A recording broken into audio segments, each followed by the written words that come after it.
올 4월 13일에 치러지는 제20대 국회의원 선거에 충청 표심의 향배에 관심이 집중되고 있습니다.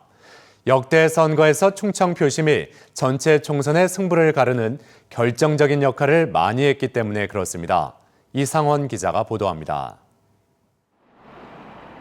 4월 20대 국회의원 선거는 지역 정당 없이 치르는 첫 선거지만 신당 출연으로 혼전이 예상됩니다. 대전은 현역 국회의원 수가 새누리당과 더불어민주당이 각 3명으로 같습니다. 행정 중심 도시란 상징성으로 전국적 관심을 받는 세종시는 야당 의원이 현역 의원입니다. 충남은 국회의원 10명 가운데 여당 7명, 야당 3명으로 양당 구도지만 새누리당이 수적으로 압도적 우위입니다. 그러나 광역단체장은 세 지역 모두 더불어민주당 소속이라는 점이 변수입니다. 그래서 여야 어느 정당도 완벽한 승리를 장담하지 못합니다.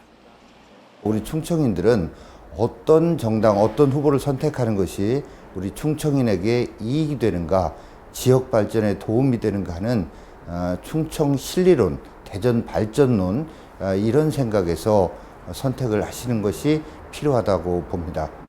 어떤 경우에도 지난 이명박 정부, 박근혜 정부를 통해서 민주주의가 후퇴하고 또 서민 경제가 어려워진 것에 대해서 저는 국민들의 평가가 있을 것이다. 그 평가가 제대로 다음 총선에 반영이 됩니다.